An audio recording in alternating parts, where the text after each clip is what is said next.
What is your tolerance back of my second Saudi trip with Night of Champions?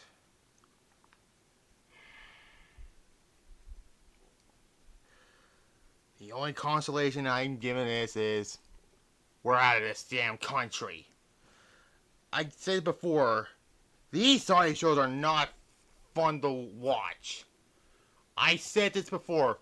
The wrestlers either phone it in or uncomfortable to look at. And don't get started on the whole, oh, the Sturgis shows, they were phoning it in. Let me remind you, the fucking location looks cool as hell.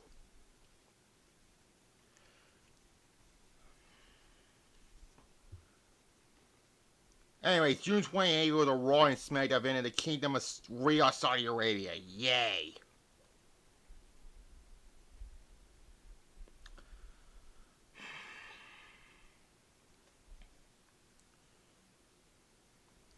I'm just gonna talk about this fucking event.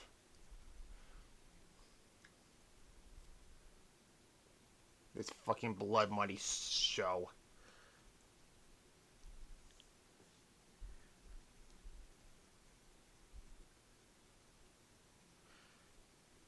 But anyways, let's get on. Let's talk about it. Let's just talk about it. I mean, you're going to see a hardcore title 24/7 ruling tomorrow, but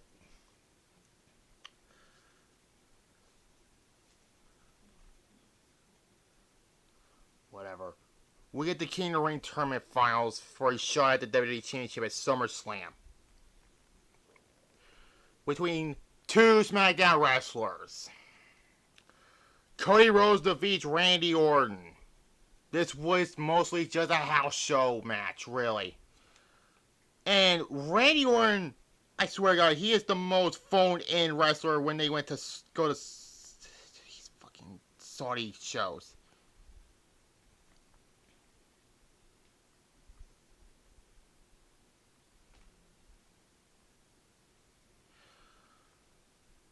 Like, I know Randy does his phoning in nonsense, but he phoned it in way too much in this fucking match. And I was saying this, do not have Randy win, is have another match with Cena, but they didn't. They went with Cody winning, and there's that. But still, it's just a house show match, a 5 out of 10.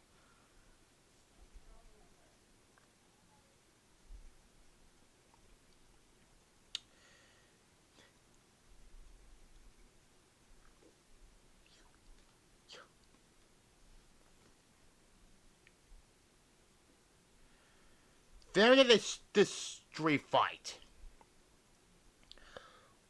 Rhea Ripley defeats Raquel Rodriguez. This is literally the same matches we've seen these two over and over and over again. Again, it was a house show match.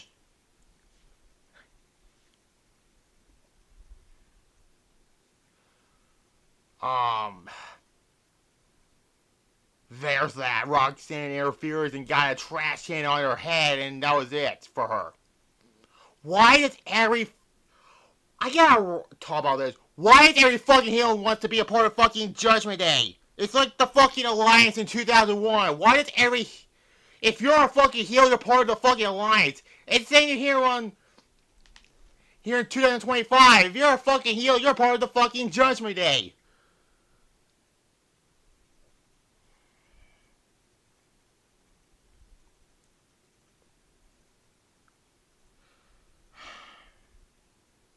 Three out of 10. Next.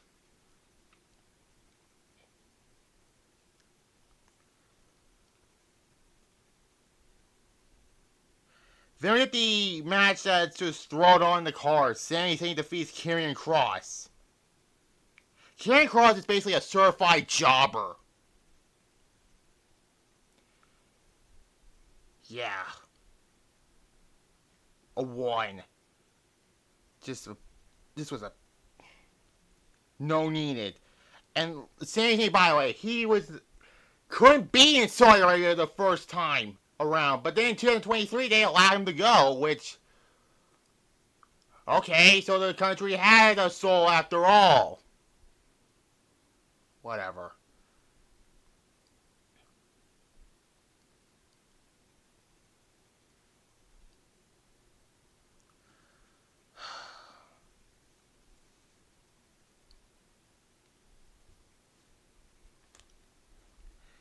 Variant for the United States Championship. By the way, this event's called Night of Champions. Yet we had 2 title matches on this fucking show. Why call it Night of Champions when half your fucking titles are not on this fucking show? Let me look up. Look at the title scenes around this time. You got your World Heavyweight Championship, not on this show. Gunther's fighting Goldberg at Saturday's main event for the title. Both your main women's titles, not on this show. Intercontinental Championship, not on this fucking show. It was supposed to be on this show, but it was not on this show. Both the tag titles, not on this fucking show.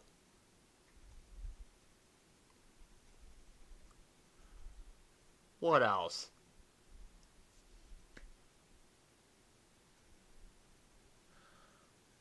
What else? What are belts I'm...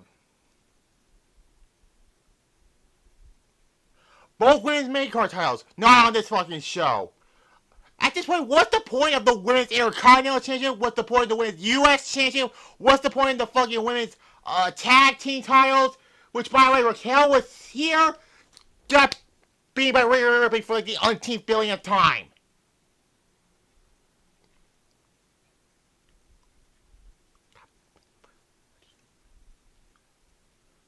Seriously, you had 2 titles on the line. The United States title and the WWE title.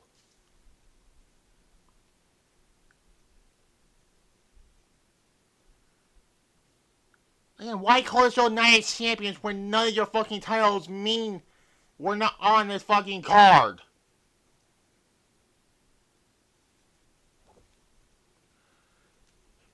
You know what I call that? Fucking meaningless.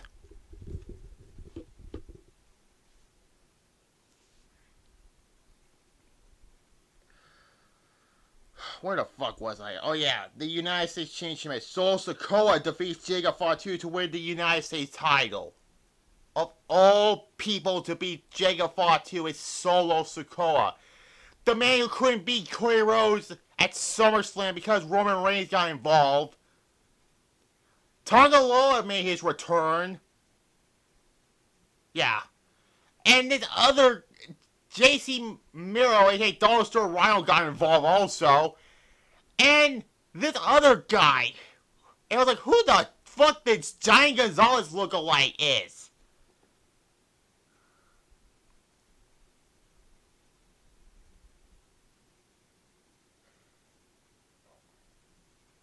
Hiko, I don't fucking...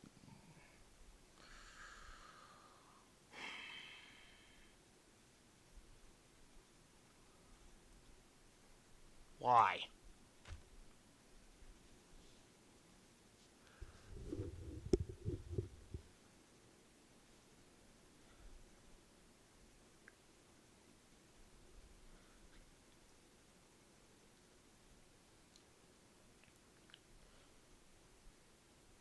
Well, this was...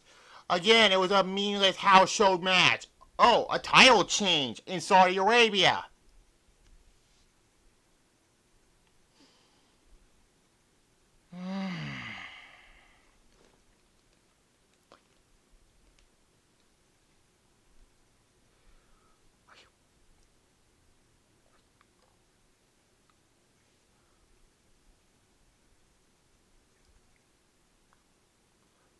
Four out of 10, I'll give it.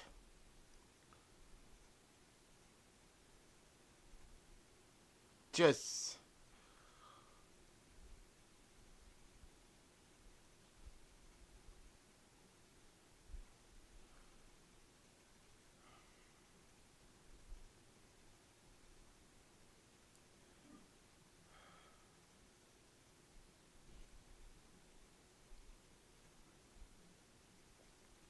Just fucking dreadful this whole show was.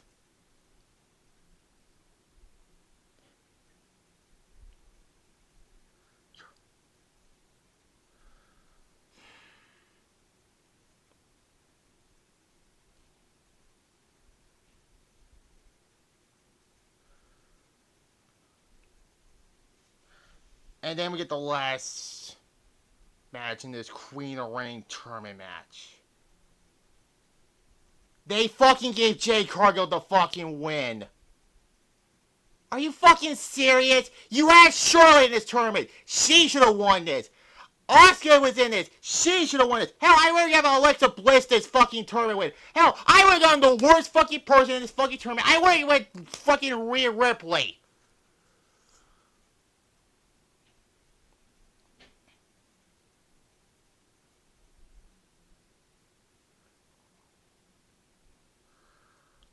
And once again, what pissed me off is no selling injuries.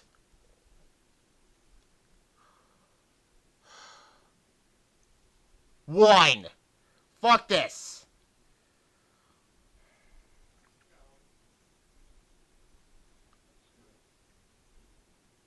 Alright, finally we get the main event for the WWE Championship. John Cena defeats CM Punk to retain the WWE Championship. And honestly, this was the best match on this fucking card. I mean, chemistry is chemistry, but Punk did wear the same gear he wore at Money in the Bank in 2011, but Punk was not going to win the WWE Championship. And here's why. He's a Raw wrestler. This is a SmackDown Championship. There was a ref bump, and then Punk was trying to call for another referee. Instead, Seth Rollins comes out with the briefcase in that, with Bronson Reed and Braun Breaker. Rollins calls out for another referee, Charles Robinson. John Cena floors the fuck out of poor Charles Robinson. Then Punk and Cena worked together, and then Cena got that exact same look he made when he first turned heel at Elimination Chamber. But that didn't work out. He was supposed to kick Punk into Family Jewels, but that didn't happen, and Rollins got involved and cost Punk the title, and there. Unfortunately, this was not one of their best matches, like Money in the Bank 2011, or their one on Raw in 2013, where whoever wins faces The Rock at WrestleMania 29. Still, chemistry is chemistry. A 7 out of 10.